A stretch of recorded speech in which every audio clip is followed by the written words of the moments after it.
Question de couple, problème de couple, crise de couple, vous vivez un enfer, votre couple est parfois même sur le point d'exploser, vous passez des nuits même parfois à pleurer, vous retournez le problème dans tous les sens, vous cherchez des solutions, vous aimez votre conjoint de toutes vos forces, votre seul objectif, sauver votre relation.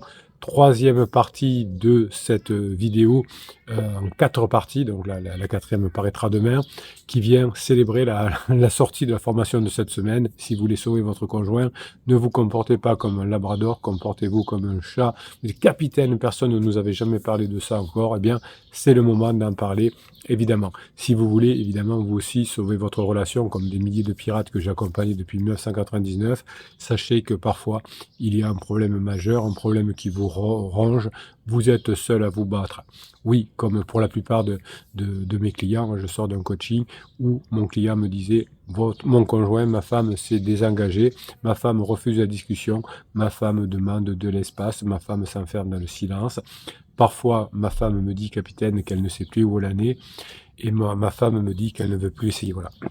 C'était le début du coaching. On a trouvé des solutions parce que l'espoir est là, évidemment. Hein. Les chiffres le prouvent. Le grand baromètre que l'on Ipsos qui paraît chaque année rappelle que l'amour existe. 82% des personnes en couple, nous dit Ipsos, se disent satisfaites. Vous vous rendez compte? Le langage populaire dit 50% des personnes divorcent chaque année, gna gna gna gna, et le dernier sondage, alors c'est qu'un sondage évidemment, hein, mais 82% des personnes en couple se disent satisfaites. Donc vous pouvez y arriver vous aussi, surtout en vous disant si les autres y arrivent, il n'y a pas de raison que moi je n'y arrive pas.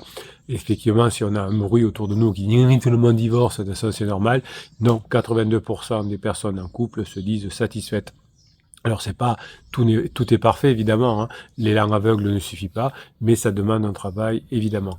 Alors que faites-vous ici, mes pirates adorés? Eh bien vous êtes là par amour, vous êtes là dans la lumière, hein. Vous êtes là pour que vos enfants continuent à grandir avec leurs parents, vous êtes là pour réunir votre famille, ce qu'on appelle symbolos, et vous n'êtes pas là pour diviser le diabolos comme veut le faire votre conjoint.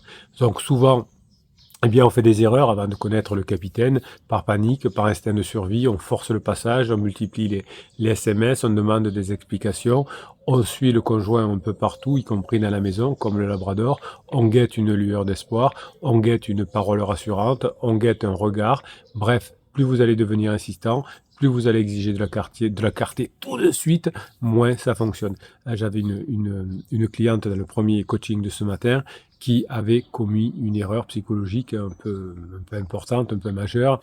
Elle avait confondu fusion et complicité. Elle anticipait les pensées de son conjoint. Elle interrompit son silence. Elle finissait ses phrases. Elle pensait le connaître par cœur. Évidemment, hein, les thérapeutes de couple peuvent vous amener sur des erreurs, évidemment. Hein. Ne faites pas de l'intrusion, hein, ne faites pas de contrôle, ne faites pas de télépathie relationnelle. Souvent, les thérapeutes de couple disent il faut être clair, etc. Mais il y a des moments où il ne faut pas forcément être totalement clair parce qu'on ne sait pas où on en est. Si vous suivez le psy de quartier, le coach YouTube, souvent c'est un désastre. Hein.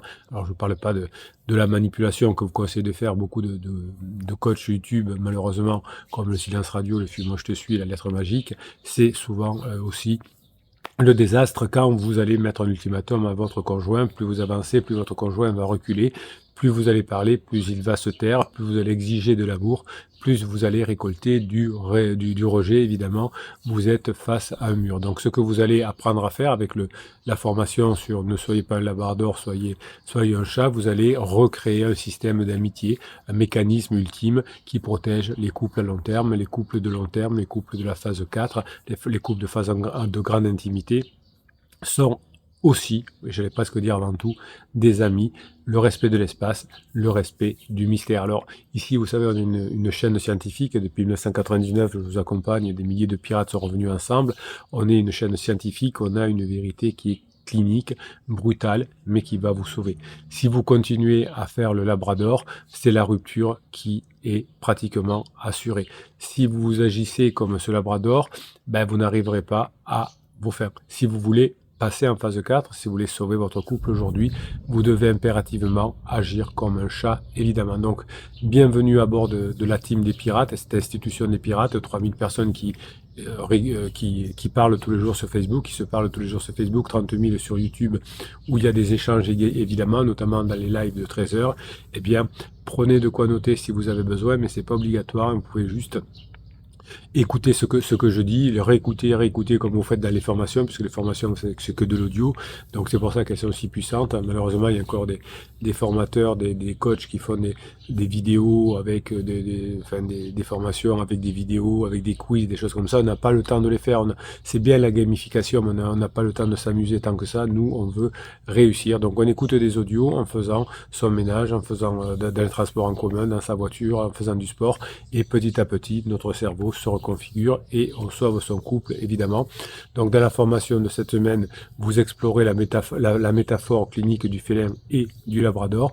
Hein, évidemment, c'est au confluent de la neuroscience et de l'autologie, évidemment. Donc, dans les deux premières partie de cette vidéo, de cette série, hein, puisque j'ai décidé de tester la formule série. Ben, vous savez, moi, je fais ce métier depuis 1999. Moi aussi, il faut que je me fasse du bien. Moi aussi, il faut que je me génère. Moi aussi, il faut que j'ai de la créativité. Moi aussi, il faut que j'ai, comme vous, une obsession de l'efficacité.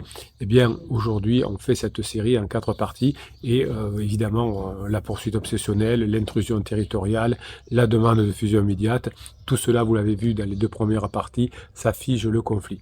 À l'inverse, hein, vous voyez que le profil félin, ça marche bien, ce qu'on a déjà appelé dans les 2 premières parties la différenciation de soi, et je vais appeler ça aujourd'hui l'auto-apaisement neurobiologique. Le respect des territoires d'autonomie, c'est la seule clé pour désamorcer les boucles négatives, pour restaurer la sécurité conjugale. Vous êtes au bord du gouffre, parfois vous me dites en coaching, capitaine, je ne sais pas, vous êtes mon dernier espoir, est-ce que je vais lâcher? Bien non, vous lâchez pas évidemment, et vous y arrivez évidemment. Alors allons on fait. Les métaphores animalières, vous savez, ce ne sont pas des gadgets. Les thérapeutes familiaux, malheureusement, sont trop dans le normatif, dans le sérieux, dans le fait que l'on se prend la tête, qu'on met de la pression. Eh bien, ici, nous, on décode les dynamiques inconscientes de façon agréable et de façon puissante. Alors, sous stress, 2 tempéraments s'opposent. Le tempérament labrador, recherche constante de proximité, expression directe des affects, limite floue. Le chien a besoin de fusionner avec son maître pour se rassurer. Et puis, vous avez le comportement pirate, qu'on appelle le tempérament félin, autonomie, auto-apaisement spatial, frontière étanche. Vous savez, le chat, il a besoin de distance pour retrouver son équilibre, évidemment. Alors, on pourrait prendre une métaphore. Un chien lit un ouvrage sur la dépendance affective. Face à lui, on a un chat qui s'exclame « Moi, je ne suis pas, j'exprime ma nature ». Eh bien, au fur et à mesure des formations et des coachings, en écoutant les audios du capitaine, vous allez retrouver votre vraie nature qui s'est un petit peu endormie, effectivement, il faut bien se le dire, dans la phase de grande intimité, évidemment. Contrairement au labrador, les chats ne développent pas des liens d'attachement basés sur la dépendance. Et si vous êtes en crise de couple aujourd'hui, si vous avez des problèmes de couple, c'est que souvent, il y avait une codépendance pendant la phase de sécurisation. L'un était dépendant de l'autre pour élever les enfants, le boulot, etc. Et votre conjoint est sorti de la dépendance avec vous, et évidemment, ça vous fait souffrir. Donc le chat, en cas de stress le chat en tant que stress intense, quand il est en stress, il ne va pas utiliser l'humain comme une base de sécurité. Le chien, oui. Le chien peut paniquer si le maître part. Il attend son retour pour s'apaiser. Il y a des chiens qu'on laisse à la maison, que les propriétaires laissent à la maison, et le chien aboie jusqu'à ce que le propriétaire revienne. Le chat, lui, s'autorégule. Sa relation repose sur ce qu'on appelle cette fameuse symétrie, hein, cette réciprocité symétrique, sur ce que j'appelle l'indépendance préservée. Alors, les chiffres sont clairs, évidemment.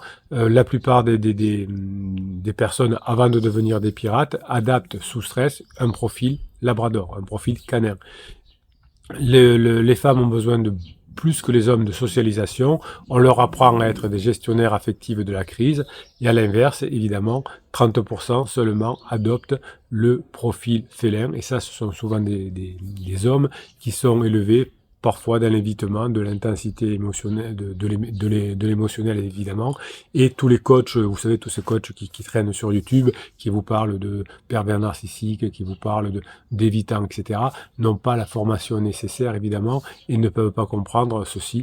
Les hommes sont élevés dans l'évitement de l'intensité émotionnelle, c'est pas pour ça qu'ils sont des évitants, c'est pas pour ça que ce sont des pervers narcissiques, le problème est ailleurs, mais malheureusement, beaucoup de coachs copient les psys de quartier avec des interprétations erronées.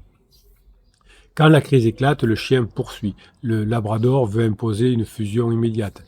Pour un profil félin, c'est une agression. La fuite, c'est la fuite assurée, donc dès qu'il y a un conflit. Donc pour sauver le lien, le partenaire en détresse doit stopper l'hyperactivation canine. Donc vous devez cesser d'être dans l'hyperactivation et vous devez intégrer la sagesse du félin.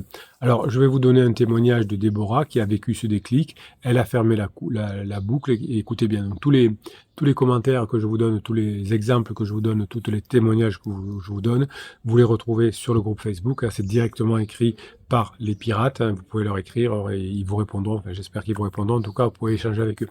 Restez bien. Quand vous êtes sur le groupe Facebook, restez bien sur le groupe Facebook. N'allez pas discuter en PV, comme on dit. Parce qu'il y a beaucoup de pirates qui se sont fait avoir par des faux coachs qui leur ont donné des mauvais conseils ou que leur ont vendu des prestations qui n'ont pas pu rassurer encore. Donc attention en PV, restez dans la lumière. La lumière, c'est le groupe Facebook. Vous écrivez sur le groupe Facebook. D'autres pirates vous répondent. Alix, Patricia et moi-même, on regarde ce qui se passe sur le groupe Facebook. S'il y a quelqu'un qui vous met en danger, on intervient. Si vous vous laissez aller à discuter en PV, on ne le verra pas. Et comme malheureusement, c'est arrivé encore la semaine dernière, il y a des pirates qui se font avoir par des faux coachs qui dépensent de l'argent et pour des prestations qui ne fonctionnent pas ou qui ne sont parfois même jamais données. Donc, ce que nous dit Déborah.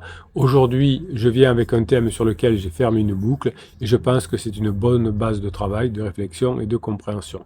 Quelle est la différence entre amour et attachement, dit Déborah. Je vais aller plus loin et dire quelle est la différence entre le vrai amour et l'amour needy. Et ça explique aussi la présence de nos pansements, dit Déborah. La crise identitaire, on l'appelle aussi crise existentielle, nous permet d'évoluer de l'adulte que nous pensions être à l'adulte que nous sommes vraiment. Elle a vraiment une bonne analyse, Déborah, j'aime bien. En pleine maturité, libre, et dans cette phase qui a mené la crise de couple, nous allons devoir apprendre à aimer autrement. Alors, nous dit Déborah une anecdote. Au début de la crise, pendant ma phase d'alarme, parce que Déborah était en crise avant son mari, qui est devenu en crise après Déborah. Donc au début de la crise, pendant ma phase d'alarme, mon criseux me l'avait dit, on peut s'aimer autrement, donc c'était la propulsion, mode panique, couleur magenta activée, ça veut dire quoi? On me balance une phrase comme ça, où je suis incapable de la comprendre et je me sens incomprise. Comme je n'avais pas de nuance à ce moment-là dans ma tête, c'est soit on s'aime pas, là c'est beaucoup les personnes en crise sont binaires comme ceci, aujourd'hui, capitaine, m'y voilà, et maintenant je vois que dans l'amour, il y a plein de nuances, évidemment. L'attachement, vous savez, c'est un sentiment qui permet de lier les gens entre eux. Il est nécessaire de développer des sentiments, évidemment, mais est-ce qu'on reste dans l'attachement ou est-ce qu'on transforme l'attachement en amour? L'attachement, c'est le besoin que nous avons de nous retrouver ensemble, de retrouver quelqu'un, évidemment. Ça, c'est important. C'est la différence avec l'amour, qui est l'envie de rester avec quelqu'un. Ce que nous dit Déborah, ce n'est pas encore là que les pansements interviennent. Ce que nous dit Déborah, ce n'est pas parce qu'ils sont là depuis X temps que les criseux ont forcément envie de rester avec leur pansement. Déborah peut en parler. On parle d'attachement, mais on parle pas souvent de type d'attachement, capitaine. Dans un couple, il est possible que l'attachement prenne le dessus sur l'amour. Vous avez raison, capitaine. C'est quand on est avec son conjoint, par exemple. Je l'aime parce qu'il me rend heureuse, le plus basique. Je l'aime parce que je me sens belle quand il me regarde. Je l'aime parce qu'il me comble, etc., etc. Et c'est là où les crises identitaires éclatent, nous dit Déborah, car il y a trop de dépendance à l'autre pour exister et remplir un vide. Ça devient trop lourd comme un lien, ça épuise. Personne, dit Déborah, n'a à combler le vide de quelqu'un, et elle a raison. La personne doit le faire elle-même, et elle a raison, Déborah. Et c'est ça le magnétisme. Quand deux individus comblent leurs propres carences, alors l'amour revient. Allez discuter avec Déborah sur la page Facebook, vous allez vous régaler. Donc c'est une belle analyse effectivement, hein, puisque Déborah elle pointe le cœur du problème, le passage de la fusion à l'interdépendance. Quand votre conjoint dit on peut s'aimer autrement, le cerveau du labrador il panique. Le mode magenta, comme dit Déborah, s'active. Vous entendez je ne t'aime plus, ben c'est faux. Votre conjoint demande juste la fin de la dépendance. Alors, vous allez apprendre dans la formation qui est sortie cette semaine et qui s'appelle ne fonctionnez pas comme un chien, fonctionnez comme un chat, ne fonctionnez pas comme un labrador, fonctionnez comme un chat. Vous allez apprendre à traquer vos pensées canines, vos pensées de labrador. Repérez-les. J'ai besoin de lui pour exister. Stop. Hein. Dites-vous, je suis un adulte complet, je bosse sur moi, ma survie ne dépend de personne. Coupez la demande de réassurance. Ne demandez plus à votre conjoint de remplir votre vide. Devenez autonome. C'est ce détachement qui recrée le magnétisme félin. Donc on va aller plus loin. Que se passe-t-il maintenant dans votre tête quand vous paniquez? C'est ce que j'appelle l'hyperactivation de votre système d'attachement. L'hyperactivation de votre système d'attachement. Le mécanisme classique de l'attachement anxieux, préoccupé. Le scénario est interne, votre conjoint s'éloigne, votre système nerveux disjoncte, il interprète le silence comme un abandon immédiat. Pour votre cerveau archaïque, c'est une menace de mort, c'est une panique viscérale. Cette panique dicte vos actes, vous intensifiez les efforts, le réflexe du labrador. Vous croyez qu'en parlant plus, vous allez réparer le lien. Pas du tout. Vous harcelez de questions. Tu m'aimes, pourquoi ce silence? Qu'est-ce qu'on devient? Est-ce qu'on va rester ensemble? Est-ce que tu as pris une décision? Eh bien, vous allez dépendre comme un labrador, de votre conjoint pour vous apaiser. Et là, c'est un piège. Cette poursuite engendre de la détresse. Le partenaire poursuit, celui que vous poursuivez se sent agressé. Plus vous allez poursuivre votre partenaire, plus il va se sentir agressé, étouffé. Son système de menace va s'activer. Hein. C'est ce fameux système demande-retrait dont je vous ai parlé dans les 2 premiers épisodes de la semaine. Plus le chien exige, plus le chat s'isole. Plus le chat s'isole, plus le chien panique. C'est ce qu'on appelle une boucle qui s'auto-entretient et qui détruit la satisfaction conjugale et qui, heureusement que vous avez découvert cette chaîne parce que peut-être que vous vous seriez séparés aussi. Donc, quand l'évitement rencontre la demande, ça peut faire exploser. L'érosion du couple, elle peut être foudroyante. Et vous allez plutôt glisser ensuite tous les deux dans le silence, c'est-à-dire retrait, et là c'est la fin. Il y a des pirates qui arrivent très tard sur la chaîne, alors on arrive quand même à récupérer les conjoints, mais ils ne savaient plus quoi dire à leurs conjoints, ils ne savaient plus quoi parler, ils ne savaient pas comment faire. Donc c'est silence. J'avais une cliente qui arrivait sur la chaîne et que j'ai eu pour le premier coaching, qui me disait, vous comprenez capitaine, mon conjoint ne m'a pas appelé depuis une semaine.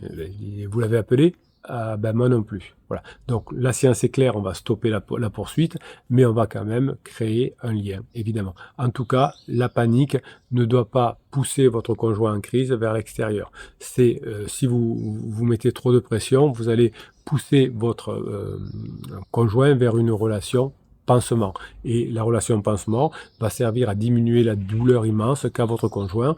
Et votre conjoint va un peu diminuer un certain temps sa douleur immense, mais ensuite va souffrir encore plus. Et vous allez souffrir aussi si votre conjoint a un pansement. Donc face à un pansement, vous allez fantomiser, vous allez devenir un roc. Vous n'allez pas devenir le labrador, vous allez devenir le roc félin. Alors il y a un témoignage de DB le Kiff. 3 pansements en face, il a tenu 3 pansements successifs, ou enfin je ne sais pas si c'était successif, il a tenu le cap, donc écoutez sa stratégie. Alors, il dit comment j'ai rencontré 3 pansements sans plonger, dit DB le Kiff. Beaucoup de messages, dit-il, sur les pansements. Oui, les pansements font très mal. Hein. Oui, les pansements font mal. Dans mon parcours, j'ai rencontré 3 pansements de madame. Les 3 plus sérieux, comment j'ai tenu le cap? Eh bien, j'ai fait un travail en amont. J'avais déjà travaillé avec la formation Être un roc et la formation La dépendance affective. Donc, je connaissais déjà l'impact puissant favorable des neurohypnoses sur mon esprit. Hein, les séances de neurohypnose vous font beaucoup de bien. Ensuite, il y a eu l'acceptation, nous dit DB.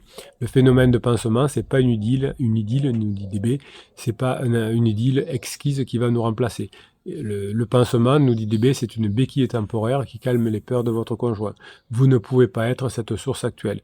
Nous n'avons pas assez changé. Son désir d'exploration, du point de vue de notre conjoint, n'est pas encore assouvi. Le travail, comprendre la relation pansement, maîtriser ses pensées, nous dit DB, être un roc, sortir de la dépendance affective, ces formations m'ont sauvé. Restez droit, parfois même détendu, En juin 2024, c'est moi qui paye un verre au pansement en soirée. Donc vous voyez que ça a beaucoup évolué. Donc c'est un ancien pirate qui a sauvé son couple et qui vient maintenant de temps en temps remettre un coup de boost sur vous, hein, sur les pirates, parce que vous avez besoin de témoignages positifs. Ben, c'est normal, hein, c'est comme ça. Des personnes, par exemple, qui ont la foi en Dieu, ont besoin quand même d'avoir des témoignages de personnes qui sont comme eux. Voilà, c'est comme ça qui arrive comme eux. Donc, ce que nous dit DB, c'est que ça relève, c'est que maintenant vous êtes un roc. Sentez-vous fort, puissant, séduisant, dit DB. Le pansement est pourri. Affrontez cela avec sang-froid, ça va valider tout votre travail. Vous en ressortez grandi. Par définition, un pansement, on le met pour guérir une plaie, on ne le garde pas. On s'attache à un conjoint qui est un roc, pas un pansement, grinta, mais pirate. Alors moi je ne dirais qu'une chose, quel mental, DB le kiff, hein, c'est son pseudo, incarne un rock, il a compris la psychologie du pansement. C'est une béquille liée aux carences du conjoint, pas un remplacement, un pansement finit toujours par tomber. Alors vous voyez, quand vous arrivez sur la chaîne, vous êtes avec des messages de niveau 1 du type « Mon conjoint a dit ça, mon conjoint a fait ça, mon conjoint machin, mon conjoint... » voilà. Après, vous passez au niveau 2. « Capitaine, j'ai fait ce genre de formation. Vous dites ça dans la formation, comment je peux le mettre en application ?» Niveau 3, vous venez aider les autres, vous leur répondez aux questions sur les formations. Et niveau 4, vous êtes comme DB, hein, vous venez juste donner une force pour votre conjoint. Donc stoppez les attaques, ne fliquez pas, ne posez pas de questions sur le pansement. En hurlant, vous validez sa fuite. En restant calme, vous restez le pansement inutile. Devenez le roc par les neurohypnoses. Hein. Dans toutes les formations, y compris celles qui sortent cette semaine, ne soyez pas un labrador, soyez un chat. Devenez un roc par neurohypnose. La neurohypnose, c'est un fichier que je vous offre qui va calmer votre cerveau avec de la voix subliminale du capitaine. Vous ne l'entendez presque pas. Des sons binauraux qui vont calmer votre cerveau, des sons EMDR qui vont vous aider à éliminer les traumatismes du passé et une musique particulièrement agréable. Donc le rock avec la neurohypnose ou sans la neurohypnose va vous permettre de stabiliser votre esprit, de sortir de la dépendance. Quand votre conjoint verra votre détachement royal, c'est votre solidité qui redeviendra magnétique. Bref, mes pirates adorés, on se retrouve demain pour la dernière partie sur cette magnifique formation. Ne soyez pas un labrador, soyez un chat.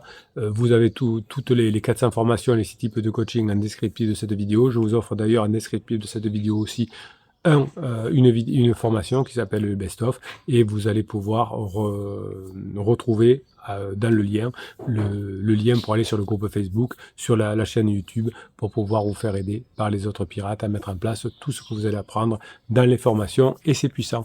Merci pour ce que vous êtes, mes pirates adorés. Passez la journée que vous méritez.